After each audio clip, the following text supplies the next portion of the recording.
말씀입니다. 열왕기하입니다. 14장 23절에서 27절까지 말씀입니다. 네, 우리 다 찾으셨으면 우리 같이 봉독하겠습니다.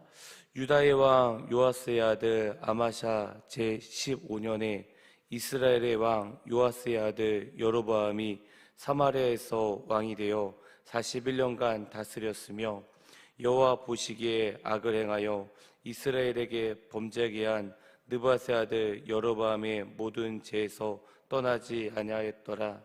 이스라엘의 하나님 여호와께서 그의 종 가드에멜 아비넷의 아들 선지자 요나를 통하여 하신 말씀과 같이 여로보암이 이스라엘 영토를 회복하되 하맛 어귀에서부터 아라바 바다까지 하였으니 이는 여호와께서 이스라엘의 고난이 심하여 매인자도 없고 노인자도 없고 이스라엘을 도울 자도 없음을 보셨고 야훼께서 또 이스라엘의 이름을 천할 수 없이 하겠다고 하셨으므로 요아스의 아들 여로보암이 손으로 구원하심이었더라.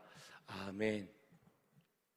이 솔로몬이 죽고 그 후로 이 이스라엘 나라가 이 두 개로 나뉘어졌습니다. 그래서 북이스라엘과 이 남유다로 나뉘어졌습니다.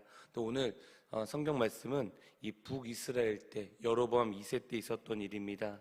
이 북이스라엘 여로보암 2세 때는 이 다윗이 통치했던 나라를 다시 회복하고 이 최고의 부유한 나라가 됩니다.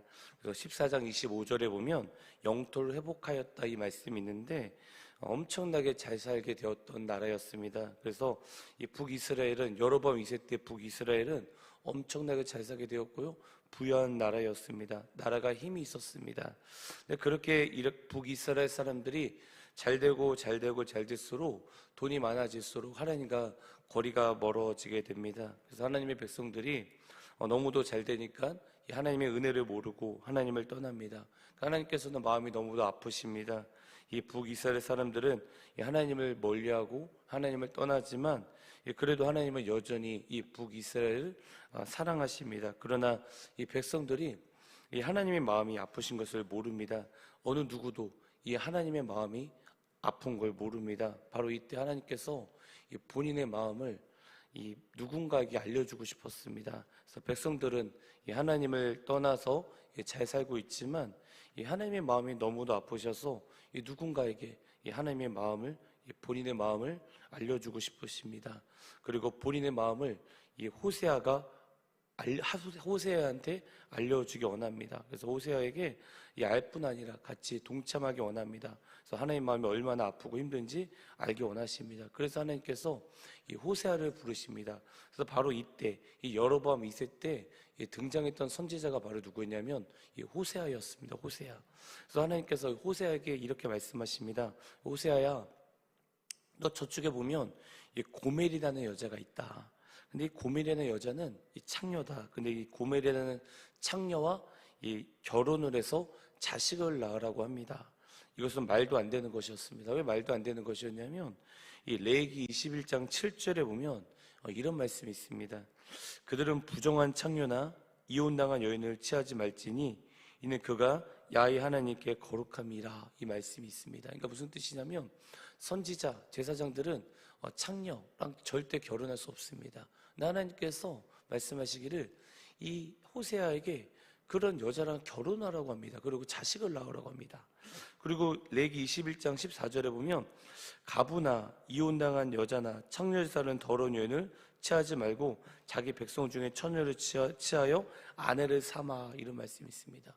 그러니까 레위기에서는요, 제사장은 창녀랑 결혼할 수 없습니다. 그런데 선지자에게 창녀랑 결혼을 하라고 합니다. 그러니까 이게 무슨 뜻이냐면 하나님은 이 호세아에게 본인의 마음을 너무도 전해주고 싶었습니다. 율법에서는 창녀랑 결혼할 수 없지만 나는 그 율법을 초월한 사랑을 하고 있다라는 것을 하나님께서는 백성들에게 알려주고 싶었던 것이었습니다. 나는 율법을 초월한 그 사랑으로 백성들을 사랑한다. 이 사실을 하나님께서는 이 호세아에게 알려주고 싶었습니다. 그래서 호세아가 이 창녀랑 결혼을 하고 아기를 낳습니다. 그리고 아기를 낳는데 이 북이스라엘 백성들은 이 호세아가 창녀랑 결혼하고 아기를 낳은 이 뜻이 무슨 뜻인지 모릅니다. 이 북이스라엘 백성들은 이 하나님의 율법을 초월한 그 사랑을 알지 못하고 여전히 하나님을 떠납니다. 근데 어느 날이었습니다. 여러분 호세아를 보면요, 어느 날 이 호세아가 이 여자랑 결혼을 하고 아기를 낳는데 자꾸 이 고멜, 이 부인 고멜이 자꾸 다른 남자랑 바람을 피우러 갑니다. 그러니까 자꾸 바람을 피우고 자꾸 아내 고멜이 자꾸 바람을 피우고 자꾸 나가니까 이 호세아가 바람을 못 피게 하려고 이 고멜이 가는 길에 장애물 가시로 이 장애물을 막습니다. 그러니까 담장에 이 가시로 장애물을 만들어서 이 고멜이 바람을 못 피게 하려고 가는 길에 장애물을 놓습니다. 그래서 호세아 2장 6절에 보면 이런 말씀이 있어요. 제가 한번 읽어보겠습니다. 그러므로 내가 가시로 그 길을 막으며 담을 쌓아 그로 그 길을 찾지 못하게 하리니. 그러니까 이렇게 호세아가 장애물을 만들면 이 고멜은 바람을 피로 안 갈 줄 알았습니다. 이 정도 이렇게 바람 피면 안 가겠지 이런 생각을 했습니다. 근데 가는 길에 이 장애물을 막는 것은 이 호세아의 사랑이었습니다. 그러니까 자꾸 고멜이 다른 남자랑 바람을 피러 가니까 호세아가 더 이상 바람을 피우지 못하게 장애물로 가시로 장애물을 만든 것이었습니다. 그러나 이 호세아의 아내 고멜은 이 가시로 만든 이 장애물이 호세아의 사랑인 줄 모릅니다. 그러니까 바로 호세아의 아내 고멜처럼 이스라엘 백성들이 하나님을 떠나서 자꾸 죄를 지니까 이 하나님께서는 이스라엘 백성들에게 가시처럼 징계를 하셨다라는 것입니다. 그러니까 하나님께서는 이스라엘 백성들을 너무도 사랑하셔서 하나님께서 이 백성들이 다시 돌아오기 원하는 마음으로 이스라엘 백성들이 가는 길에 가시를 놓았다라는 것입니다. 즉 징계를 하셨다라는 것입니다. 그런데 이스라엘 백성들은 이 하나님의 징계를, 하나님의 이 장애물의 가시를 사랑으로 느끼지 못합니다. 여러분이가 이것을 보면서 혹시 여러분의 그 가는 길에 가시가 있지 않았습니까? 가는 길이 막히고 갑자기 모든 것이 안 되고 이런 하나님의 놓아둔 이 가시를 경험해 본 적이 있으십니까? 그리고 그 가시로 놓아둔 그 장애물이 혹시 사랑으로 느껴집니까? 아니면 이스라엘 백성들처럼 하나님의 사랑으로 깨닫지 못하십니까? 히브리서 12장 7절 8절에 보면 이런 말씀이 있습니다. 너희가 참음은 징계를 받기 위함이라. 하나님의 아들같이 너희를 대우하시나니 어찌 아버지가 징계하지 않는 아들이 있으리요. 징계는 다 받는 것이오늘 너에게 없으면 사생자요 친아들이 아니라. 이런 말씀이 있습니다. 우리가 하나님을 멀리할 때 하나님의 징계는 하나님께서 가시로 놓은 장애물이라는 것입니다. 그것이 사랑이라는 것입니다. 어느 날 이 유명한 이 부흥사인 무디에게 어느 여자 교인이 찾아 이렇게 말을 합니다. 목사님, 제가 아무리 범죄해도요 하나님은 저를 그대로 놔두세요. 그러므로 하나님은 계시지 않는 것이 분명합니다. 이렇게 이야기합니다. 근데 이야기를 듣던 이 무디는 이 부인을 지그시 바라보면서 이렇게 이야기합니다. 부인은 지금 부인이 스스로 이 그리스도인이 아니라는 사실을 증명하고 있습니다. 이렇게 이야기를 합니다. 그때 이 부인이 이야기합니다. 왜요? 제가 교회를 얼마나 오래 출석을 했는데요. 부인이 반문하자 이 무디는 다시 이렇게 말합니다. 당신이 그리스도인이라면 하나님은 당신을 그대로 놔두지 않으셨을 것입니다. 이렇게 이야기합니다. 여러분 그렇습니다. 지금 우리 앞에 가는 길에 가시로 놓은 장애물이 있습니까? 그것은 하나님의 사랑이라는 것입니다. 근데 호세아의 아내 고멜은 그 가시를 사랑인 것을 깨닫지 못합니다. 이스라엘 백성들도 그 가시가 사랑인 것을 깨닫지 못했다라는 것입니다. 그래서 우리가 깨닫게 되는 첫 번째는 무엇이냐면 여러분 가시는 하나님의 사랑이라는 것입니다. 이런 속에서 하나님께서 이스라엘 백성들이 언젠가는 하나님의 사랑을 알 것이라고 말씀하십니다. 그리고 하나님은 이스라엘 백성들이 이 하나님을 사랑했던 이 옛날 일을 추억하시고 회상하십니다. 이 호세아 내용이 이런 말씀인데 호세아 2장 15절에 보면 제가 한번 읽어보겠습니다. 거기서 비로소 그의 포도원을 그에게 주고 악을 골짜기로 소망의 문을 삼아 주리니 그러니까 거기에서 응대하여기를 어렸을 때와 같이 애굽 땅에서 올라오던 날같이 하리라. 이런 말씀이 있는데 여기서 보시면 애굽 땅에서 올라왔던 날과 같이 이렇게 기록되어 있습니다. 그러니까 이스라엘 백성들이 강야에 있었을 때 물도 없습니다. 입을 것도 없습니다. 잘 것도 없습니다. 아무것도 없습니다. 바로 그때 이스라엘 백성들이 할 수 있었던 건 뭐냐면 그 강야 속에서 하나님만 쳐다보고 하나님만 의지했었던 것이 있었습니다. 바로 그때 이스라엘 백성들이 하나님만 의지했었던 그것을 추억하시면서 그때를 회상하시는 내용이 바로 2장 15절의 내용이었습니다. 우리가 이것을 보면서 우리도 아무도 의지할 곳이 없을 때 내 힘으로 내 능력으로 아무것도 할 수 없어서 주님만 바라보고 또 주님만 찾았던 적이 있지 않으십니까? 하나님 바로 그때를 추억하고 계신다는 것입니다. 여러분, 예수님이 계셨을 때 이 베드로에게 이렇게 말씀하십니다. 베드로야, 너가 닭이 3번 울기 전에 나를 3번 부인할 것이다, 이렇게 말씀하십니다. 그때 이 베드로가 주님, 다른 사람의 다 주님을 부인할지라도 전 절대 주님 부인하지 않겠습니다, 이렇게 이야기합니다. 근데 그렇게 사랑했던 예수님을 베드로는 3번 부인합니다. 그리고 예수님은 십자가에서 죽으시고 부활하십니다. 베드로는 모든 소망, 모든 것을 다 잃었습니다. 그리고 다시 자기의 직업, 어부의 셈으로 돌아가게 됩니다. 그때 예수님께서 베드로에게 나타나십니다. 그리고 베드로에게 말씀하십니다. 자, 여러분 다 아시는 내용이죠. 사랑하는 시몬아, 너가 나를 사랑하느냐? 이렇게 물어보십니다. 근데 재밌는 게 뭐냐면 예수님께서 베드로에게 사랑하는 베드로야, 너가 나를 사랑하느냐? 이렇게 물어보지 않으십니다. 사랑하는 시몬아, 너가 나를 사랑하느냐? 이렇게 물어보십니다. 여러분, 사랑하는 시몬, 시몬은요, 이 베드로의 옛날 이름입니다. 그러니까 베드로가 이 시몬이었을 때 얼마나 순수하게 주님을 따랐던 그 옛날을 추억하시면서 시몬이라 부르시지 않았나, 이렇게 저는 생각합니다.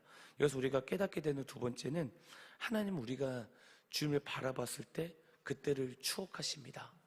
여러분, 하나님은요, 옛날 이스라엘 백성들이 하나님만 의지했었던 것을 생각하시는데 백성들은 하나님의 마음을 알지 못합니다. 그리고 호세아의 아내 고멜도 호세아의 마음을 알지 못합니다. 여러분, 하나님은요, 우리가 옛날에 하나님을 그렇게 사랑했던 그때 그것을 회상하고 추억하고 계십니다. 정말 근데 놀라운 사건이 있습니다. 이 호세아의 아내 고멜이 그 가시로 막아둔 그 장애물을 넘어서요, 다른 남자와 또 바람을 피우러 갑니다. 그러니까 호세아의 사랑을 알지 못하고요, 결국 장애물을 넘어서 가시를 넘어서 집을 나가버렸습니다. 근데 하나님께서 이 호세아에게 찾아오셔서 이렇게 말씀하십니다. 호세아 3장 1절 2절입니다. 제가 한번 읽어보겠습니다.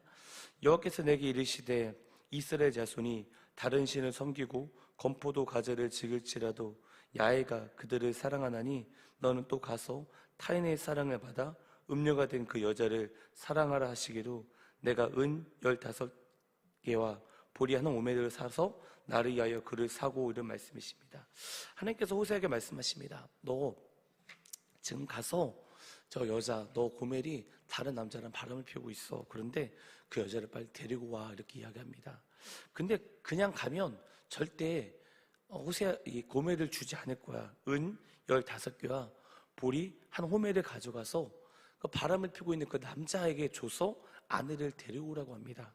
여러분, 바람난 아내를 찾으러 가는데 돈과 먹을 것을 갖다 줘서 찾아오라고 합니다. 그런데 여러분, 하나님이 보리 한 호메가 은 15개를 가지고 가라고 오라고 하십니다. 여러분, 그때 여종의 한 사람의 몸값은 은 30세겔이었다고 합니다. 근데 이 보리 한 호멜은 은 15세겔을 해당했다고 합니다. 그러니까 지금 은 15세가 보리 한 호멜이 합쳐서 여종의 몸값인 은 30세겔이었다는 것입니다. 여러분, 그러니까 이것을 보면요, 그때 당시 호세아의 전 재산이요, 돈이 은 15세겔이었다는 것입니다. 그리고 호세아의 양식이 전부 다 합쳐서 보리 한 호멜이었다는 것입니다. 그러니까 호세아가 자기의 양식과 자기의 돈을 다 가지고 다 합쳐서 여자를 데리고 와야 되었다는 것입니다. 그러니까 호세아는 자기의 전 재산을 다 가지고 집을 떠난 여자를 데리고 와야 됐다는 것입니다. 바로 그때 호세아가 하나님 마음을 깨닫게 됩니다. 하나님의 사랑, 모든 것을 다 지불하고 그렇게 타락했던 이스라엘 백성들을 다시 찾아오시는 하나님의 사랑을 알았습니다. 그렇지만 백성들은 그 하나님의 사랑을 깨닫지 못하게 됩니다. 그리고 호세아의 아내도 깨닫지 못하게 됩니다. 바로 그때 이 호세아가 외쳤던 것이 호세아 6장 1절 3절입니다. 제가 한번 읽어보겠습니다. 오라 우리가 야훼께 돌아가자. 야훼께서 우리를 찢으셨으나 도로 낫게 하실 것이요 우리를 찢었으나 싸매어 주실 것임이라. 6장 3절입니다. 그러면 우리가 야훼를 알자. 힘써 야훼를 알자. 그의 나타나심은 새벽 빛같이 어김없나니 비와 같이 땅을 적시는 늦은 비와 같이 우리에게 임하시니라. 호세아가 야훼를 알자, 야훼를 알자 이렇게 외치기 시작합니다. 그러나 백성들은 이 하나님의 마음을 알지 못합니다. 이것이 하나님의 마음을 알지 못했다는 것이 호세아의 내용이었습니다. 여러분, 호세아가 자기의 모든 것을 다 지불하고 가늠한 아내를 찾아온 것처럼 하나님도 우리에게 모든 것을 다 주셨다는 것을 우리는 알아야 됩니다. 자기의 모든 것, 가장 사랑하는 이 독생자 아들 예수님을 우리에게 주셨다는 것입니다. 여기서 우리가 깨닫게 되는 세 번째는 것은 하나님 우리에게 모든 것을 다 주셨다는 것입니다. 예수님을 주신 것은 우리에게 모든 것을 다 주신 것입니다. 호세가 자기의 모든 것을 다 지불하고 이 가늠한 아내를 찾아온 것처럼 이 하나님도 자기의 모든 것을 다 주시고 우리를 건지셨습니다. 근데 혹시 하나님이 우리에게 모든 것을 다 주셨는데 혹시 하나님의 징계 때문에 하나님의 놓아둔 가시로 만든 장애물 때문에 하나님을 멀리하고 있지 않습니까? 그래서 저는 이렇게 전하고 싶습니다. 야훼를 알자, 야훼를 알자, 힘써 야훼를 알자 이렇게 전하고 싶습니다.